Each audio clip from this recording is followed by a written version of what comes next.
So I would say it's important to know that like, if people are visiting a particular like page on your site, think of it as, okay, you're getting a ton of Pinterest traffic.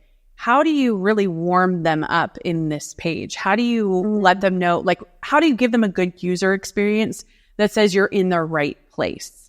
And that is a little bit of a dance. I wouldn't say there's this hard and fast formula for it, but if you've never looked at your blog post from Pinterest, like clicked on a pin, come to Pinterest, especially on your phone, then you don't know what kind of user experience they are having.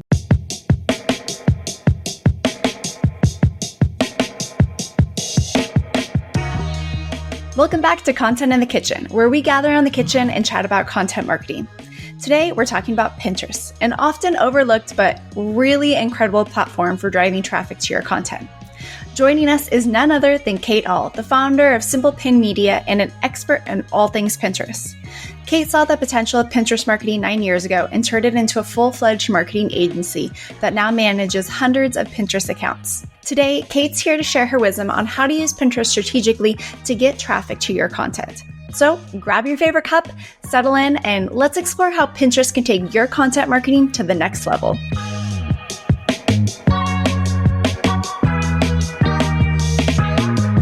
Okay, so when you are not at your desk playing around with Pinterest boards and optimizing Pinterest profiles and you find yourself in the kitchen, what is your go-to dish to cook?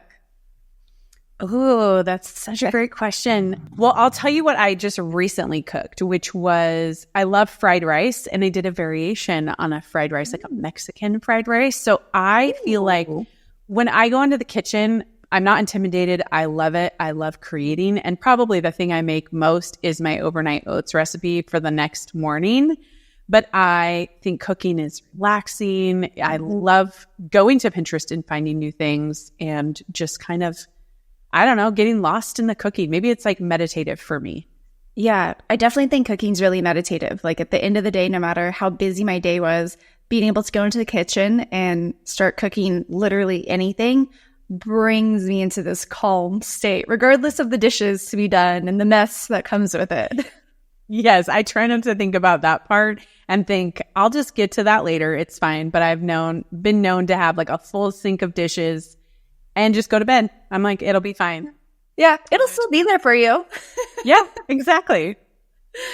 All right, let's get into Pinterest and figure out how to use Pinterest to really drive traffic to our content. I first want to kind of go over your company, Simple Pin Media, and your journey to Pinterest. So can you kind of tell us how you got into Pinterest marketing and what drew you to Pinterest, like out of all the platforms out there? So initially, I was helping a friend back in 2010 on her Frugal and Deal blog. It was the days of extreme couponing, and she had gotten into that and it kind of taken off. And she asked me to work on her Facebook page. And it was before Facebook had added in ads. And I loved this element of engagement, of getting to grow. It felt like a game to me. And then I, waded into the waters of WordPress, affiliate marketing, all of that. She watched a webinar about Pinterest marketing, and she had a Pinterest board, but we really weren't doing anything with it. And it kind of turned out on its side a little bit. This was like 2012, probably 2 years after Pinterest had started. And I did initially get an invite to Pinterest when it was invite only, but I remember opening it and thinking, I don't get it. Like, I don't know how to use it. So I didn't. And then when she kind of explained this whole idea of naming boards, just exactly what they were, at the time you were using horizontal photos and just pinning and then seeing if that traffic will come to your website.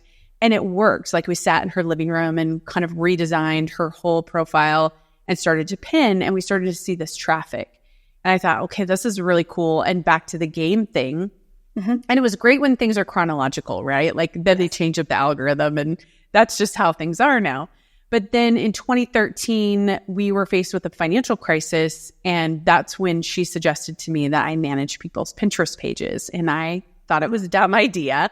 I said, there's no way people are going to go for it. But she reminded me, like, we were poor, we needed to do this. So in 2014, I got the domain Simple Pin Media, and I started to think about what bloggers had on their plate, because I had been so intimate with the owner that I was working for that SEO was coming up. Facebook had changed their algorithm for their business pages, and Instagram was coming on the scene. And it felt like they were so stretched thin. So it really started with this whole understanding of how can I take Pinterest off their plate, but then still drive traffic to their websites and give them like this powerful tool, but they don't have to figure it out because it felt tough for them. So that's really how I started Simple Pin, and still how we feel about it today is that there are people who don't understand how Pinterest works or how it can fit into their overall marketing. And frankly, they're so stretched thin, they don't want to. And so for us, we just take it off their plate because we've been doing it now for over 10 years.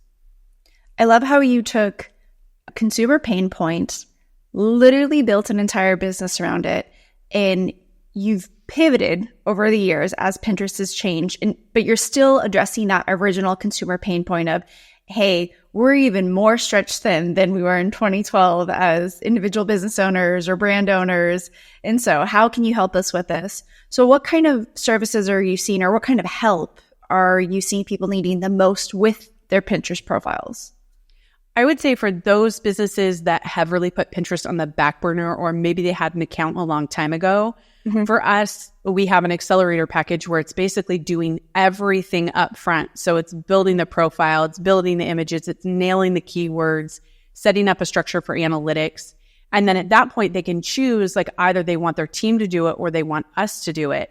It is very rare that a corporate team will take us up on their team doing it. They mostly just see that they're like, we want you to do it, which leads to monthly management being our top service that we provide, because it really allows the business owner to kind of take the back seat, but still get a report to say, this is what's happening. Because that was also a big thing for me when I started Simple Pin, was that I knew communication had to be key, because if somebody was working for me, and actually at the time somebody was working for me, and I had no idea what they were doing. And so if I could make communication a number one core value, then I could tell them, here's what's happening with your Pinterest. Here's what it's doing for you. And then here's how we can kind of collaborate too, to say, you should create more of this. This is already doing well. And so that whole, service kind of got infused to monthly management. And that's what we find most people want. Again, because they feel this draw towards Instagram or towards TikTok, which feels so personal to them. Whereas Pinterest, it's a little bit more detached. They're like, okay, I can let this go, let somebody else manage, because I don't have to be front and center or commenting or engaging all the time. Yeah, that's a good point, because with Instagram and TikTok, and even for the blessed lucky ones who are still getting organic Facebook engagement, I mean, even on LinkedIn, like you still need a really personal touch, and you need to be commenting back to people so quickly, plus responding to any DMs, making sure and checking wherever you're tagged. Like that's an entire workforce just managing those profiles. Whereas Pinterest is more of a, would you say like more of a post and repeat and post and repeat? Yeah, that's a good way to put it. And not as much engagement. Like you can definitely comment on what people are commenting to you, but it's not built on that. Like it's built on, are you creating the main content that can go out everywhere else, right? But putting this particular content on Pinterest in the right way, and then letting it kind of get lift as it will. And again, it really doesn't require that personal touch that it needs. What it requires is an analytical touch to understand like what's working and not working. But I think to your point of like LinkedIn or Instagram, like when you comment over there, that's where you're learning about your audience. That's where you're learning about other people, whereas you don't need that element on Pinterest. So let's talk about analytics though, because when you're identifying if a social media network is beneficial to you, that's basically like, is it helping you reach your ultimate goal, which usually, no matter what kind of industry, ultimate goal is some form of conversion or revenue. And then you have all the under supporting goals, such as getting website traffic, getting people even to your page. So in the back end of Pinterest, when you're looking at analytics, what are some of the most important metrics that you're looking for, especially for bloggers? Yeah, saves is number one. And Pinterest has told us that too. It's the number one indicator to let the algorithm know, and even to let you know that people are finding it interesting enough to save to their board for later. And that means that they'll take action later. So we definitely see a correlation between saving about 6 to 9 months in advance before they would do a project. Food's a little bit different, because a lot of people, when it comes to events, they'll save about 45 days to 2 months in advance. So they're doing searches for Halloween right now, or they're even the high planners are like really looking into anything to do with fall or anything to do with the Christmas time, right? So saves indicate future visits. Now, when you're looking at clicks, so we call them outbound clicks in the analytics on Pinterest, that is those who took action. It gives you an indicator that like, yes, they found this interesting, but you can't always tell, which this would be super cool if Pinterest did this, if it was a saved pin and how long until they visited. Did they visit right away? Yes. And that, I mean, I would love that data because especially in food, I don't think we necessarily know if it's a right away or if it's not. I know that some people, 5 o'clock, they've always said at any time zone is usually when people go to Pinterest and they'll look for recipes, or Sunday. Sunday is a big day on Pinterest because a lot of people are weekly meal planning for the week. Yep. And they go back to their saved recipes because they want to plan everything out. Yeah, I'm definitely that Sunday person. Definitely very guilty of that, and like put together my notepad in my phone with links to all the recipes. So say a user like me who is meal planning on Sunday, they have the list of pins and they're ready to go to the grocery store. Like, where do we really tap into that engagement to get them to become regular users on the website and not just use that one recipe that one Sunday and then never visit us again?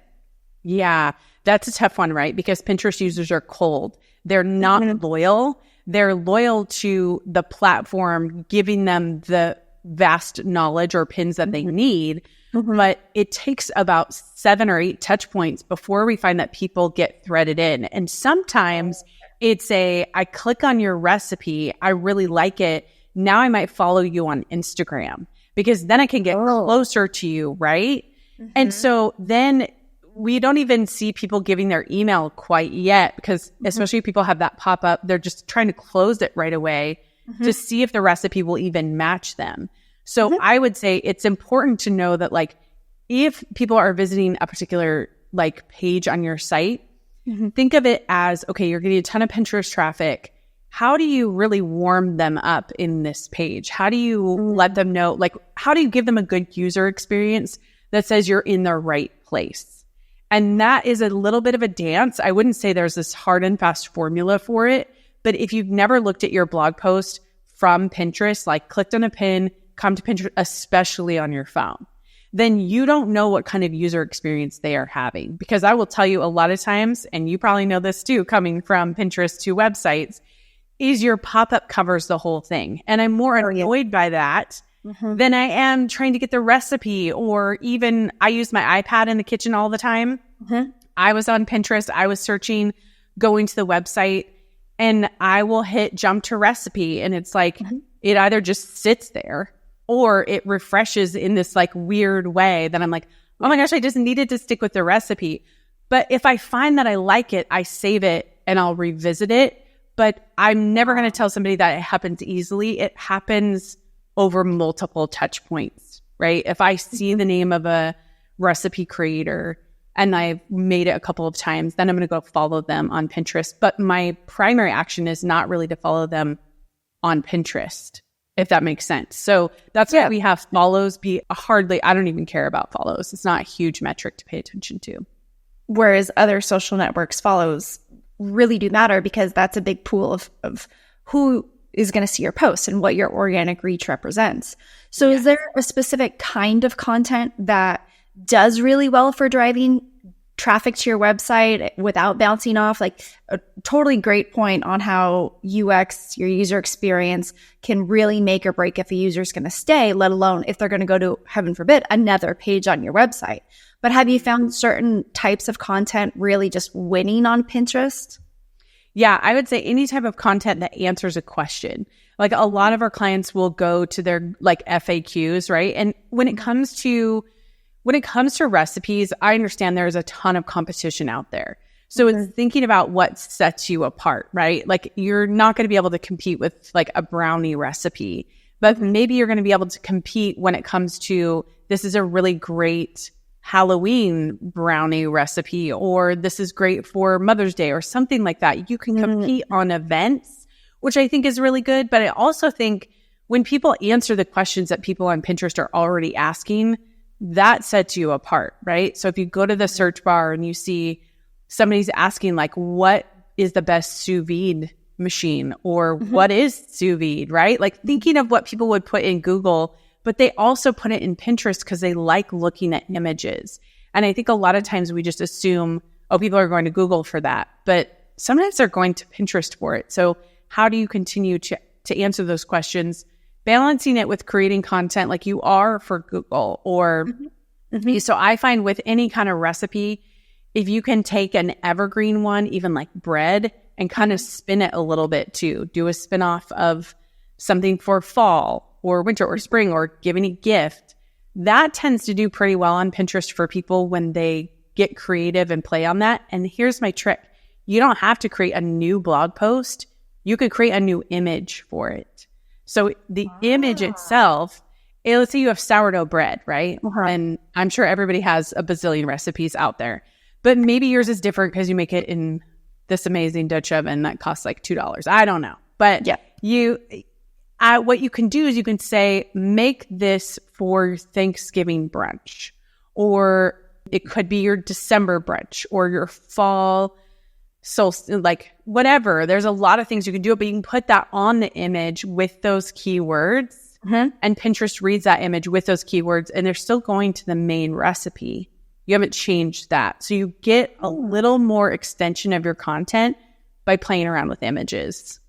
That's such a great way to reuse the same piece of content without a ton of resources. So when you're saying the keywords on the image, you're literally talking about, like, say we're inside of Canva, putting a text bubble of Christmas brunch sourdough recipe and then like a photo of the sourdough. Yes, exactly. Okay. So as simple as that. As simple as that. And also, whatever industry you're in, pay attention to the trends with the images that are on Pinterest. So if you find that food images always look the same, try to change them up a little bit. Add a border, add something different. Differentiate your image. Yes, with the text, but also with a little bit of the look too. Because a common way that we see this is like teachers pay teachers, TPT. They always have curriculum products and they feel like they always use the same font. And we're like, stand out a little bit, make it less busy, give more white space. I think sometimes with food, you can have like the up close shot and then the after shot. But like maybe you can throw in ingredients. Maybe you can throw it in as a lifestyle. Like if it is Christmas, add something even in Canva with like holly or something that really helps it stand apart. Yeah, and also touches on the seasonal aspect. Speaking of industries, I feel like when I personally think of Pinterest, I think of it for food. I do a lot of home remodels, so I think of like the renovation aspect and hairstyles. Every once in a while, like a lot of creative things. Yeah. So are there specific industries that just simply don't belong on Pinterest, or do you think there's an opportunity for everyone on Pinterest? I would say if you're a local business, Pinterest really isn't the place for you because it's harder unless you're in the wedding industry. So I think that's where it kind of changes because people look for destinations and that has to be local specific, right? If they were going to Bend and they wanted this particular venue or an Oregon wedding or something like that. But if you are a brick and mortar, like a chiropractor or a massage therapist, those are things that are best for like Yelp. Nobody's really searching for that on Pinterest. They might be searching for hairstyles, but chances are if you come across a hairstyle that you like and it's somebody in Kansas, you're like, well, I'm not going to go see them. I'm just going to take this to my hairstylist. So if somebody came to us and they were a brick and mortar in person, we would probably say, we're not the right fit for you. The other is, this is a funny one because we've had it, is I would say men over 50. If you're targeting that audience, that's a little tougher unless it's in like the contracting space. Because a lot of contractors have Pinterest, right? Because a lot of their clients have it. I've worked with a contractor before. He's like, I love Pinterest because every single time someone opens it up, the project gets more expensive. That's true. I'm sure.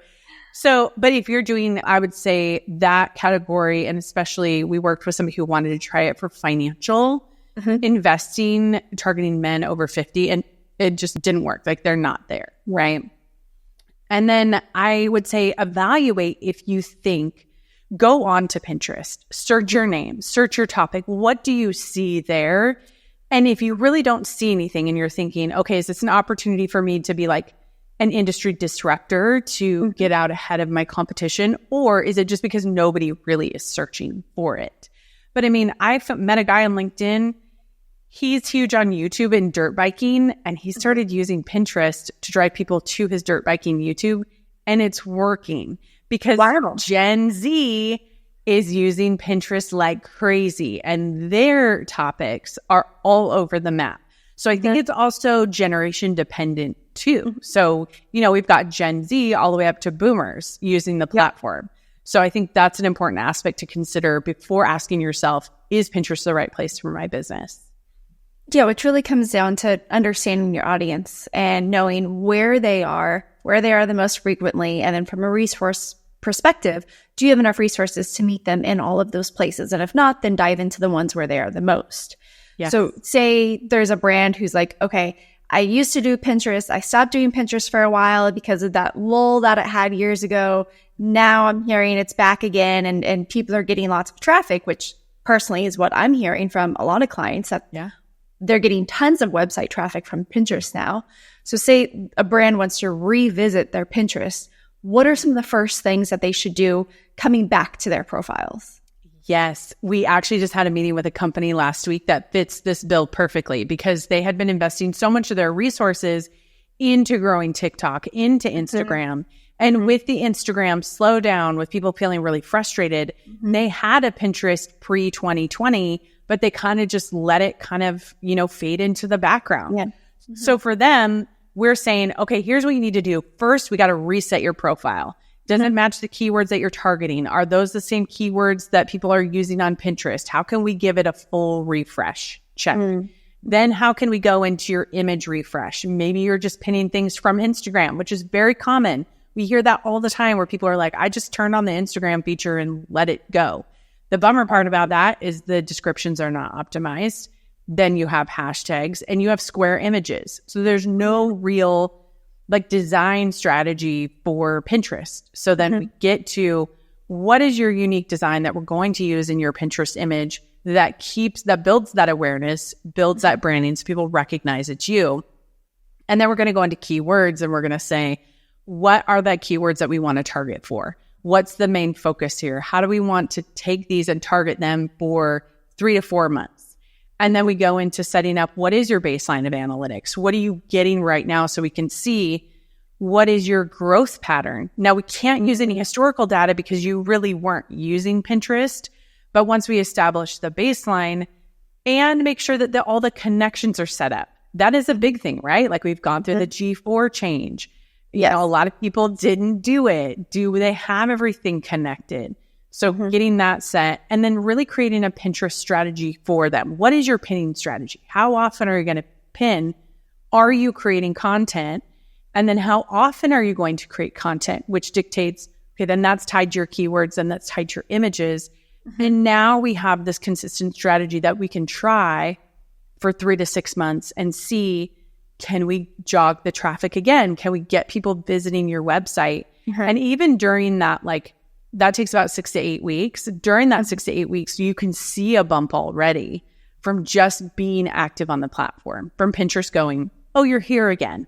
Okay, let's show your stuff to people. And that's pretty cool to see because that's what you want the platform to acknowledge that you're there and that you're contributing.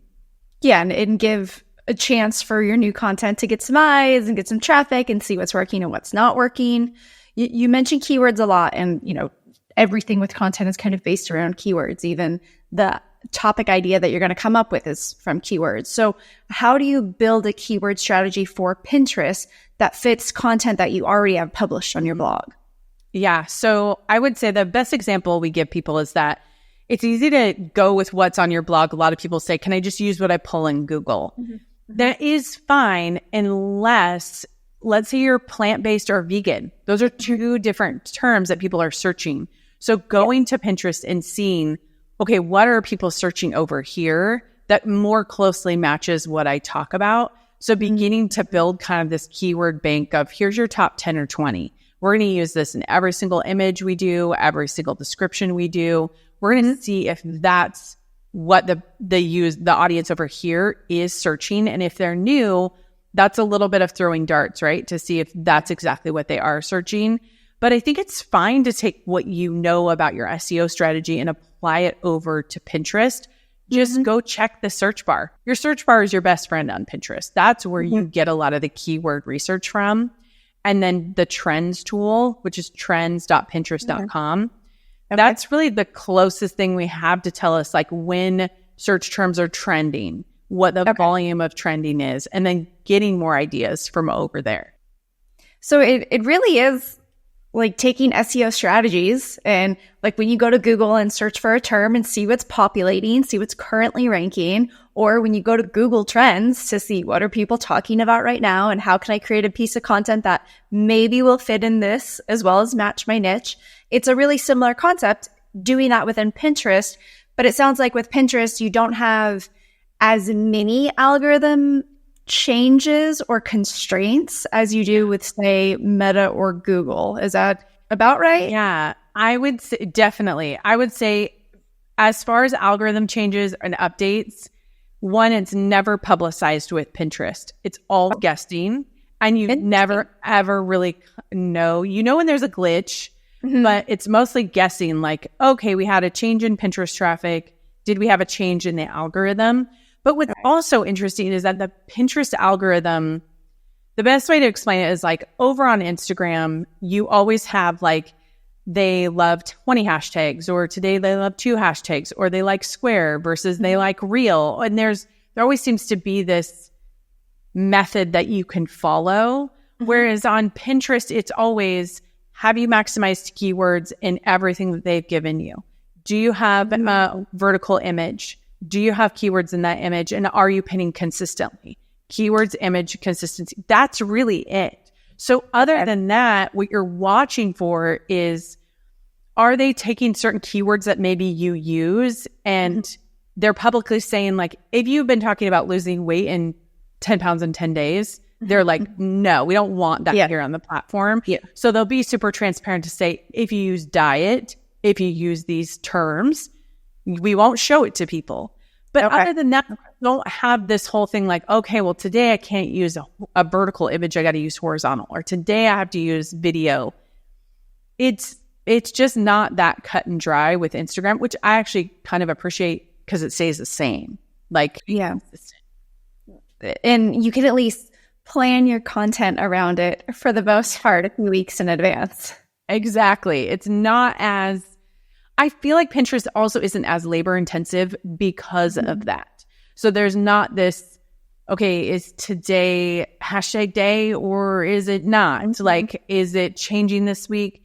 And there's so much of a lag time in people responding to your content that, you know, if somebody doesn't respond to your content on Instagram within the first like 24 hours, you're like, well, it's dead, right? It's dead. Whereas with Pinterest, if somebody doesn't respond to your content in the first month, oh, well, like you don't know, because month 6, all of a sudden it gets picked up and now you have a ton of traffic, and that can happen over and over. And you just don't know. So a lot of people will ask about like deleting pins. Should I delete it? Didn't get any engagement? No, just leave it. Interesting. So then it's almost anti the normal social network of you have a very limited shelf life. You actually have the opportunity, again, just like SEO, to down the road get a pin discovered that can eventually drive a lot of traffic to your site. 100%. And it's like this really great cold lead source, workhorse for you. That I think it's a little bit like YouTube, but YouTube does have engagement metrics and comments and things like that. But that's why we put Pinterest next to YouTube and SEO, because they hold the same properties, right? Of being these traffic sources that are almost like your sustainable foundations. Like they are the thing that is going to hold your business up, when all these other ones feel so scattered or feel so over the map. And it's interesting when I watch that from even like my own business or as a marketer, I think people are spending 20 to 30 hours a month on Instagram, whereas they can spend 4 to 5 hours a month on Pinterest. Like, it doesn't have to be as labor intensive, which I appreciate. And I think the same is true sometimes with YouTube. Like, it doesn't have to be as intense. I don't know. I think we chase Instagram for a lot, and I sometimes wonder why. Also, especially because like the conversion path, if you're trying to get people to see your content on your website and get people over there, like Instagram's so far from that path. Whereas Pinterest, you're literally clicking, going directly to the website, and they're attracted by that one image. They're able to click on that image. Whereas Instagram, we are so limited with link options, which is why brands are just flooding stories, because at least there they can get the link or they can click in there. But even then, it's such a stretch of the network. Whereas users go to Pinterest for a specific piece of information that they're looking for, whether they're trying to be inspired by something or need an idea or a recipe, whatever that looks like, and they're trying to make an action with that. Whereas Instagram, we're scrolling, we're killing time. Like, yes, we're doing great mindless things. And we're going to Pinterest like what you're doing. You're going in on Sunday and you're being very intentional about meal planning, or you are going in to plan your yard, or you're going in to figure out a next home project. And I think that it's like you're wanting to meet people when they're intentionally searching for the type of content that you have. And they know that once they find that, they're moving off the platform, or they're saving for later, because maybe they're, they are killing time searching for this thing that's important to them, and they're going to revisit that board later. I think connecting with that user behavior and thinking, okay, how can I get in front of that person? And it's going to take a lot of darts, and it's going to take a lot of visits of them coming to your website, because they don't know you and they're not ready to commit. And so seeing it as this long-term nurture platform is really the best way to frame it up in your whole marketing plan. Yeah, because that's truly what it is. And as you continue to create more content, it's tools like this and platforms like this that give you the opportunity to get engagement over time versus that initial 24-hour pull, and then now it's kind of a dead piece of content. Yes. As we wrap up, I would love to know what your current secret sauce is, what your favorite tool or a new strategy that you found is just working really well with Pinterest. What's your current secret sauce? Current secret sauce. I would say I really love playing up with images. I think there's a lot to really be gained from spending time creating amazing images. And we find that with our clients, those ones who are willing to either let us do it for them, or we give them suggestions of things to play around with, are actually getting greater reach. And I think it's normal that people hit this exhaustion point where they're like, I've written a blog post, I've thought about Instagram. It's almost like Pinterest is the last one, and they go, let's go into Canva, grab a template, throw it up, and call it good. And we're just going to put like amazing chocolate brownies. But it's like when you take an extra 10 to 15 minutes to think creatively about, okay, how can I create 2 to 3 images for this that look different, but maybe maximize an event for one, a holiday for another, evergreen for one. Now you're kind of targeting like 3 different groups of people with one image. And I see the greatest increase with clients who do that, as opposed to ones who are exhausted, which no fault at all. We're in an exhausting environment of business. I mean, I'm exhausted of just trying to figure out what's next, right? And where we're going. So it is hard to sit in front, but I would say if you're going to be intentional about your Pinterest strategy, that is one thing we see get overlooked. And all the time is that piece. It's just dig in on your images. Yeah, that's such a great strategy to take this brownie recipe, for example, and do like day after wedding brownies, Christmas brownies, and then girls' night in brownies. Like those are 3 totally different audiences searching for 3 very different things, but all they want is a brownie recipe. It really doesn't matter what it is, but if you say the word that they're wedding brownies, then all of a sudden the person who's planning their wedding is going to find these and be like, oh, this is perfect. This is exactly what I was looking for. Right. It's true. And that's what you're looking for, is that hit. And what's great is that in all these different recipe creators, what we see is Google, Pinterest. Number one, number two, driving traffic. Pinterest, Google. Pinterest is sometimes number one, because people know that they know that they have to come to your site to get it. And so if you like intrigue them enough, they're like, oh yeah, what is this for, girls' night? Yeah, let's make this. Because they might not have connected that dot when they saw a brownie, but now they've connected the dot when they see girls' night. So play around with it. Have fun with it. Yeah, and truly understand your user intent, because there's definitely a lot there. Yeah, for sure. Awesome. Thank you so much, Kate, for joining us today and for everything that you shared. Really appreciate it. Yeah, you bet.